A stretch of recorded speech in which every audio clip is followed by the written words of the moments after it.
Ndugu zangu nyote mnaomwabudu Mungu aliyetuumba, mimi ni ndugu yenu Tusubisigwe Ritiko Mtafya toka Ihanda, Mbozi, Songwe. Ndugu zangu, nimefundisha sana katika vipindi vyangu. Nimesema usome Ufunuo 22 na ile mistari miwili wa 18 na wa 19 uelewe. Mstari wa 18, kama unayafanya yaliyoandikwa katika vitabu vya Agano la Kale, umeyaongeza na Mungu amekuongezea mapigo. Huo ni mstari wa 18. Huo wa 19, kuondoa lolote ni kuto kulifanya lolote lililoandikwa katika kitabu chochote cha Agano Jipya. Ndo Mungu amekuondolea uzima. Kwanza niwaambie hawa wachungaji wanaotaka kuniua mimi, wanataka kuniua isivyoandikwa katika vitabu vya Agano Jipya. Mungu amewaongezea mapigo. Tena huo wa 19, kuto kuniombea, huko ndo kuliondoa. Hawaniombei hawa wachungaji wanaotaka kuniua, hawaniombei, wameliondoa na Mungu amewaondolea uzima, ni wafu.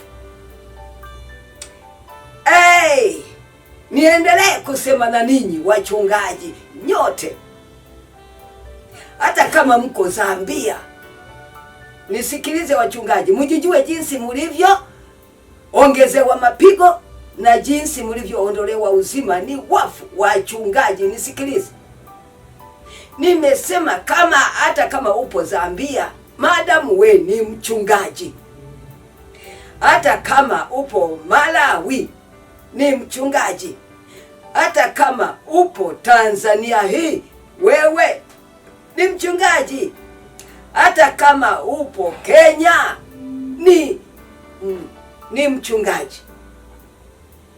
Mchungaji ambaye unawafundisha washirika wako kutoa fungu la 10 na malimbuko, umeyaongeza na Mungu amekuongezea mapigo pamoja na washirika wako, kwa sababu nao wanatoa fungu la 10 kwa kuwa wewe umewafundisha. Wameongezewa mapigo hao washirika wako kwa kutoa fungu la 10 na malimbuko visivyoandikwa katika vitabu vya Agano Jipya. Wameongezewa, wewe mchungaji umeongezewa mapigo kwa kuwafundisha hao washirika wako watoe fungu la 10 na malimbuko. Umeyaongeza na Mungu amekuongezea mapigo mchungaji, na hao washirika wako nao pia kwa kuwa wanatoa fungu la 10 na malimbuko, nao pia wameongezewa mapigo.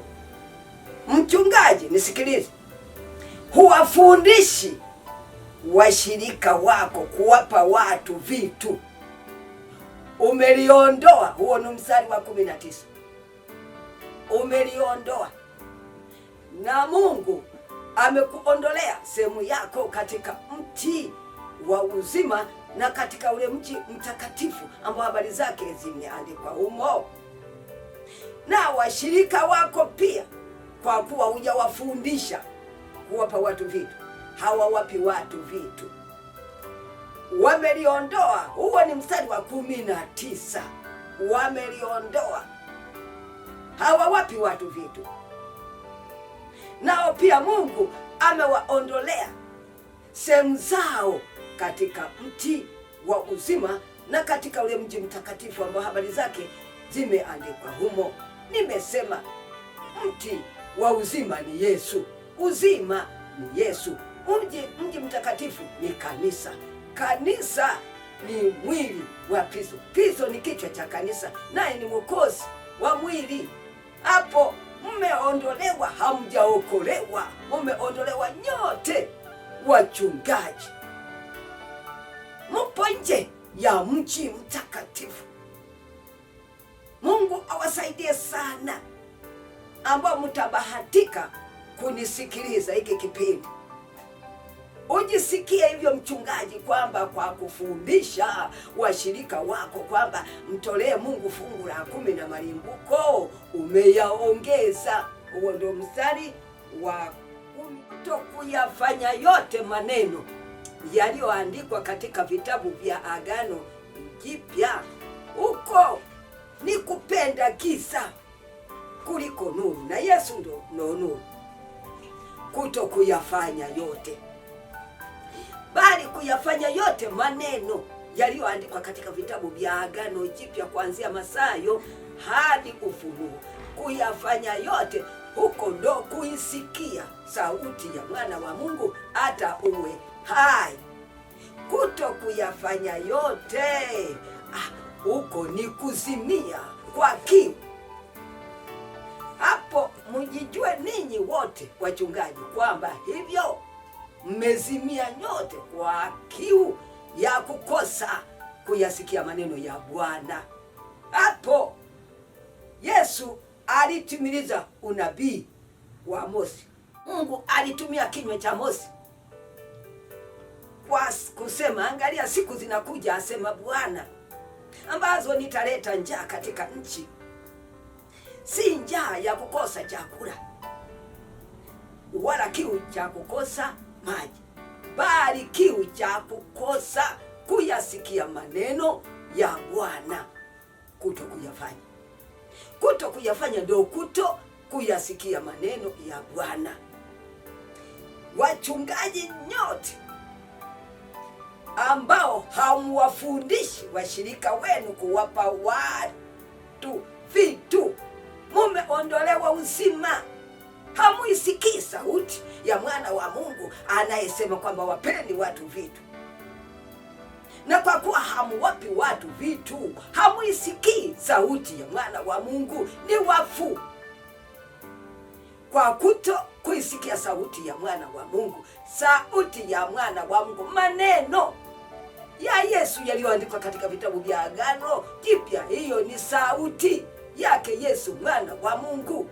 Kuto kuyafanya ni kuto kuisikia sauti ya mwana wa Mungu. Hapo mlipo mumezimia kwa kiu ya kukosa kuyasikia maneno ya Bwana. Bwana ni Yesu. Naomba mnipate hapo wachungaji, mjijue jinsi mlivyo wafu, mjijue jinsi mlivyo wafu, kisa kuto kuyafanya yote maneno yaliyoandikwa katika vitabu vya Agano Jipya tu. Maana katika vipindi vyangu nisikilize. Nimesema unaposoma Biblia, unaposoma vitabu vya Agano la Kale kuanzia Mwanzo hadi Malaki, soma tu, wala usiunayafanya kama ulivyoyasoma, wala usiunayafundisha kama ulivyoyasoma. Lakini sasa inaposhangaza, wachungaji mnayafundisha washirika wenu kwamba mtolee Mungu fungu la 10 yasiyoandikwa, mumeongezewa mapigo. Na washirika wenu nao wanatoa fungu la 10, wameongezewa mapigo kwa kutoa fungu la 10 lisiloandikwa katika vitabu vya Agano Jipya. Mumeongezewa mapigo. Na kwambia mchungaji, huwafundishi washirika wako kuwapa watu vitu. Umeliondoa kuto kuwafundisha washirika wako kuwapa watu vitu, umeliondoa, huifanyi. Na Mungu amekuondolea sehemu yako katika mti wa uzima na katika ule mji mtakatifu ambao habari zake zimeandikwa humo. Mchungaji, hapo ulipo ni mfu. Na washirika wako nao, kwa kuwa hawawapi watu vitu, hawaisikii sauti ya mwana wa Mungu, ni wafu. Ninyi wote ni wafu, hamuisikii sauti ya mwana wa Mungu. Hapo mlipo wachungaji, hakuna kazi ya Mungu mnayoifanya kwani wafu hawafanyi kazi ya Mungu? Kazi ya Mungu wanaoifanya walioisikia sauti ya mwana wa Mungu na kuwa hai. Hao ndio mawe yaliyo hai ya kujengwa nyumba ya roho, ukuhani mtakatifu. Mchungaji, soma Petro wa kwanza sura ya 2 waanzie mstari wa 5 na kuendelea. Ujitambue kwamba hapo ulipo wewe si huko hai, ni mfu, kwa kuto kuyafanya yote maneno yaliyoandikwa katika vitabu vya Agano Jipya tu. Huisikii sauti ya mwana wa Mungu, ni mfu. Unipate hapo? Wachungaji nyote nimewaambia, nasema hata kama mpo Zambia, lakini mwafundisha washirika wenu kwamba mtolee Mungu fungu la 10 na malimbuko mumeongezewa mapigo. Kama hamwafundishi washirika wenu kwamba wapeni watu vitu, mumeliondoa. Uondoa mstari wa 19, mumeliondoa na Mungu amewaondolea uzima. Nyote ni wafu, hamuisikii sauti ya mwana wa Mungu. Ni wafu, ni wafu, ni wafu, ni wafu. Ninawaambia, ninawadhibitisha wachungaji, nyote ni wafu. Na kama ni wafu, siku ya hukumu mutatupwa jehanamu. Ila kwa sasa mnaendelea, mnadhani mupo mnafanya ni kazi ya Mungu. Hapana, wafu hawafanyi kazi ya Mungu. Wanaoifanya kazi ya Mungu walioisikia sauti ya mwana wa Mungu na kuwa hai. Hao ndio mawe yaliyo hai ya kujengwa nyumba ya roho, ukuhani mtakatifu. Ujitambue hivyo. Kama unajua kwamba umejijua kwamba hapo ulipo ni mfu, na umejua sababu ya kukufanya kuwa mfu, kwamba ni kuto kuyafanya yote maneno yaliyoandikwa katika vitabu vya Agano Jipya tu, hapo ndipo ulipo mfu. Ugundue, utubu. Hii ni bahati yako.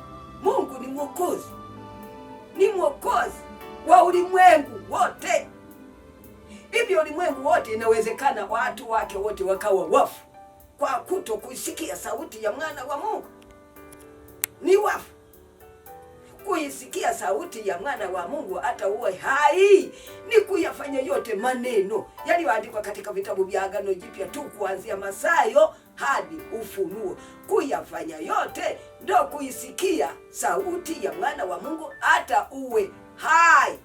Kuto kuyafanya yote uko ni kupenda giza, ni kupotea, ni kuto kuisikia sauti ya mwana wa Mungu, umfu. Mungu akusaidie wewe utakaye bahatika kusikiliza kipindi hichi.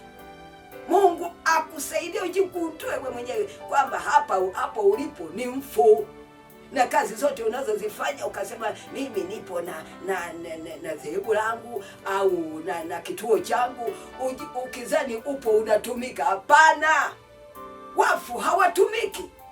Wanaotumika walio hai, walioisikia sauti ya mwana wa Mungu na kuwa hai, hao ndo wanatumika. Wafu hawatumiki. Wewe ni mfu, hutumiki. Hakuna kazi ya Mungu wanaoifanya wafu kama wewe. Hapana, wanaoifanya kazi ya Mungu walioisikia sauti ya mwana wa Mungu na kuwa hai, hao ndo mawe. Ngoja nikwambie, usikilize, sikiliza. Nimekwambia kwamba vitabu ninavyovisoma unavisoma. Soma hiyo Petro wa kwanza sura ya 2 anzia mstari wa 5 na kuendelea. Utajigundua, utajijua kwamba hapo ulipo ni mfu. Wanaoyafanya yote kuanzia Mathayo hadi Ufunuo, hao ndo walio hai, hao ndo mawe. Je, wewe unayafanya yote? Huyafanyi yote. Unayafanya yasiyoandikwa, unayafanya ya Agano la Kale. Umeongezewa mapigo. Huyafanyi yote, umeondolewa uzima, ni mfu, na siku ya hukumu utatupwa jehanamu. Hayo ndo ujue, ujijue hata kama uko wapi, ujijue. Maadamu umesikia sauti hii imeingia masikioni mwako, ujijue kwamba hapo ulipo ni mfu, ni mfu, ni mfu. Lakini huu ni wakati wa Mungu umewadia wa kuwajuza watu wake wanaozani kuwa wameokolewa, kumbe walishaondolewa uzima, ni wafu, kisa kuto kuyafanya yote maneno yaliyoandikwa katika vitabu vya Agano Jipya tu, kuyafanya ya Agano la Kale. Wewe unayenisikia, kuyafanya ya Agano la Kale umeongezewa mapigo we. Kuto kulifanya lolote lililoandikwa katika vitabu vya Agano Jipya umeondolewa uzima, ni mfu, ni mfu. Kuisikii sauti ya mwana wa Mungu ni mfu, ni mfu, ni mfu, ni mfu, ni mfu. Mungu ana huruma, ni mwokozi wa mataifa yote, ni mwokozi wa ulimwengu wote, ndo anakujuza huu ni wakati wake. Nimesema mara nyingi katika vipindi vyangu kwamba huu ni wakati wake. Mungu wa huruma umewadia wa kuwajuza watu wake wanaozani kuwa wameokolewa, kumbe ni wafu, ili waokoke. Kama ni wokovu, wasiutamke mdomoni tu, waokolewe, waokolewe. Wewe unayenisikia, uokoke, uokoke, uokoke. Tena katika vipindi vyangu nimesema kwamba achana na utaratibu wa dhehebu lako, achana na utaratibu wa dini. Mungu hakuumba dini, Mungu hakuumba dhehebu, alikuumba wewe unayenisikia, wewe ambaye sauti hii inaingia masikioni mwako. Mungu alikuumba wewe kama wewe, kama uyafanyi yote maneno yaliyoandikwa katika vitabu vya Agano Jipya, wewe ni mfu, hujaokolewa. Bali kuyafanya yote, huko ndo kumsikia Yesu, huko ndo kumwamini Yesu, huko ndo kumwamini mwana, hata usipotee bali uwe na uzima wa milele. Acha kudanganywa. Wewe ni mtu wa Mungu. Nimekwambia kwamba wewe sio mtu wa mtu, ni mtu wa Mungu. Unapaswa kumtumikia Mungu peke yake. Achana kudanganywa, achana kudanganywa, kwa kuwa umeujua utumishi wa kumtumikia Mungu kwamba ni kuyafanya yote maneno yaliyoandikwa katika vitabu vya Agano Jipya. Ebu tumika namna hiyo. Unayafanya yote kuanzia Mathayo hadi Ufunuo, unayafanya yote. Hiyo ndio kazi moja tu. Nimekwambia wewe, kama umewahi nisikia, nasema kwamba acha kumtumikia mtu ukizani kumtumikia mchungaji wako ndio kumtumikia Mungu. Hapo unadanganywa, hapo unapotezwa. Mungu inakupasa kumtumikia Mungu peke yake, kwa kuwa ujua utumishi wa kumtumikia Mungu, kuyafanya yote maneno yaliyoandikwa katika vitabu vya Agano Jipya tu. Hiyo ndio kazi inayokupasa kuifanya wewe, kama wewe mwanamke kwa mwanaume. Hata kama mko wawili, mume na mke, kila mmoja ana kazi yake ambayo mwenzake aweza kujua kwamba anatendaje kazi ya Mungu. Kazi ya Mungu ni wewe na Mungu. Huyo ndio shahidi wa kukujua kwamba wewe unafanya kazi kule, kuyafanya yote maneno yaliyoandikwa katika vitabu vya Agano Jipya tu. Hiyo ndo kazi inayokupasa kuifanya. Huo ndo utumishi, huko ndo kutumika, kuyafanya yote maneno yaliyoandikwa katika vitabu vya Agano Jipya tu. Huko ndo kutumika, ndo utumishi. Hakuna kazi nyingine. Mungu ni mmoja, na kazi ya kuifanya wewe kumtumikia Mungu ipo moja, kama yeye alivyo mmoja. Tumika kwa kuyafanya yote maneno yaliyoandikwa katika vitabu vya Agano Jipya. Mungu akusaidie, Mungu akusaidie, Mungu akusaidie. Nirudie kukukumbusha wewe, kama upo Zambia, ni mchungaji, ndio unafundisha watu washirika wako kwamba mtolee Mungu fungu la 10, umeongezewa mapigo, umeongeza umeyaongeza kuyafundisha yasiyoandikwa katika vitabu vya Agano Jipya, umeongezewa mapigo. Wewe huwafundishi washirika wako kuwapa watu vitu, huo wa 19 umeliondoa, na Mungu amekuondolea uzima, ni mfu, na washirika wako nao ni wafu, kwa sababu wanatoa fungu la 10 na malimbuko visivyoandikwa katika vitabu vya Agano Jipya. Wameongezewa mapigo. Washirika wako hawawapi watu vitu, wameliondoa, wameondolewa uzima washirika. Wewe mchungaji pamoja na washirika wako, ninyi wote ni wafu, na kama hamtatubu na kuacha kuyafanya ya Agano la Kale, na kama hamtatubu na kuanza kuyafanya yote ya Agano Jipya, siku ya hukumu mtatupwa jehanamu. Hapo mlipo ni wafu. Lakini mfu akifa, kama amekufa, linalobaki ni kwenda kuzikwa. Ninyi nyote ni wafu. Siku ya kuzikwa kwenu ni ile Ufunuo 20 ule mstari wa 15, ambapo mtatupwa jehanamu. Mmenisikia? Mmenisikia? Mmenisikia? Ni wafu nyote. Hakuna kazi mnayoifanya. Na wengine tunafanya kazi ya Mungu. Hakuna, ni wafu. Kuzikwa kwenu ni Ufunuo 20 na ule mstari wa 15. Huko ndio kuzikwa kwenu. Hiyo ndio siku ya hukumu. Mtatupwa jehanamu mkiwa wafu. Hapa ni wafu, hamfanyi kazi ya Mungu. Ni wafu. Wafu hawafanyi kazi ya Mungu. Kazi ya Mungu wanayoifanya walioisikia sauti ya mwana wa Mungu na kuwa hai. Hao ndio mawe yaliyo hai ya kujengwa nyumba ya Roho, ukuhani mtakatifu. Hivi mnasoma vitabu ninavyowaambia kwamba muwe mnavisoma?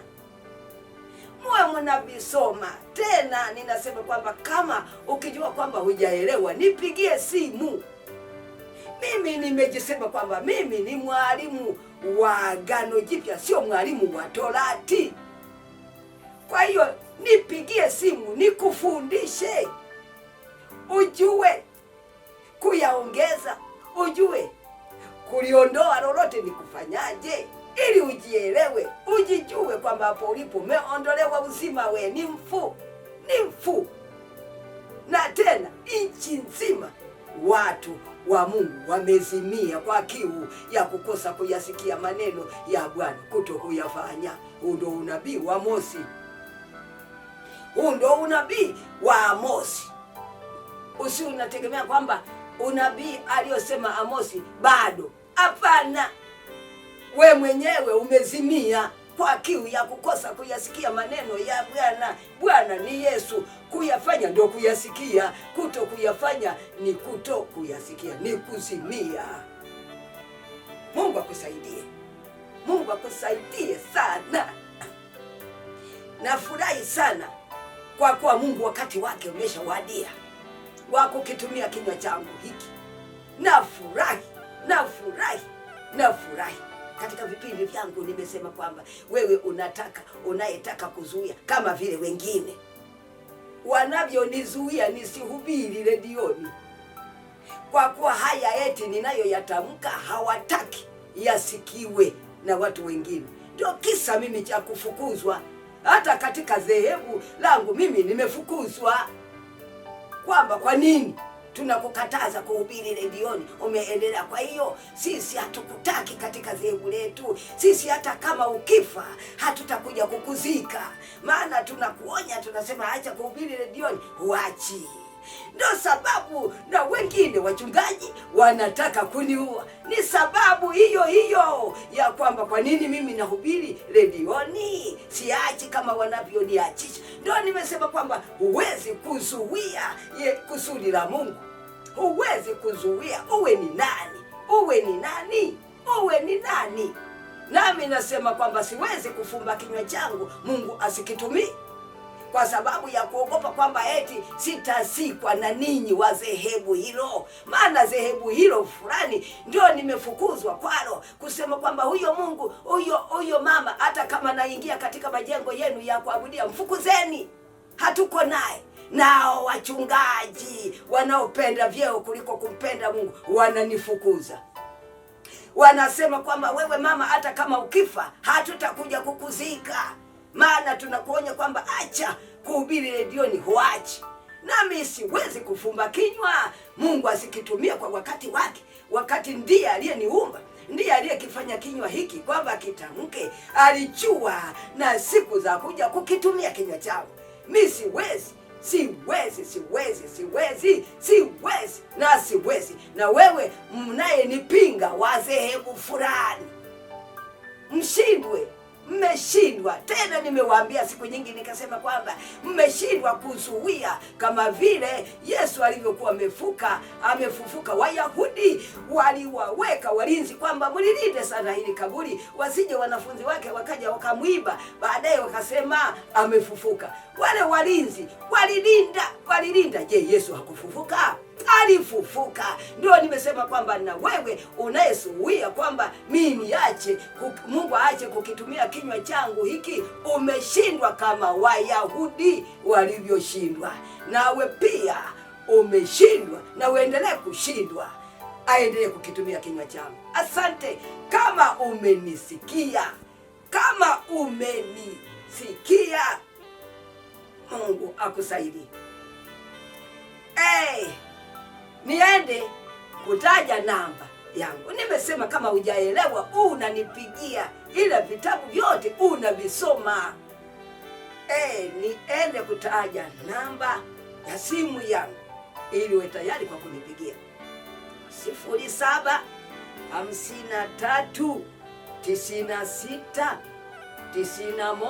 0753969199. Nimesema mara nyingi, umenipata. Niende kumshukuru Muumba wangu. Asante Baba, asante Mungu, asante Mwenyezi, mwenye uweza wote mbinguni na duniani. Asante kwa wakati huu, asante kwa dakika hizi. Asante Baba, asante na kutolea shukurani peke yako, uliye Roho unayehusika sana katika roho yangu. Asante Baba, asante kwa kukitumia kinywa changu. Asante Baba kwa matakwa yako. Asante kwa siku hii ambayo jana iliitwa kesho, lakini umeifanya kuwa leo. Ninakuinua, nasema asante Baba, Baba yangu, Baba Mwokozi wa ulimwengu, Mwokozi wa wenye mwili wote. Nani aokoe Baba yangu usipookoa wewe? Hayupo. Umetosha peke yako kwa Mwokozi wa wenye mwili wote. Mungu unatupenda, viumbe wako unatupenda, hutaki tupotee. Asante Kristo kwa kuwa umesikia Mungu wangu, umesikia msaada wangu wa karibu wakati wote. Wewe unayeniponya, wewe unaniepusha na hali zote mbaya zinazonikabili. Asante. Ni machache katika jina lako Yesu Kristo tulilopewa kuokolewa kwalo. Amen.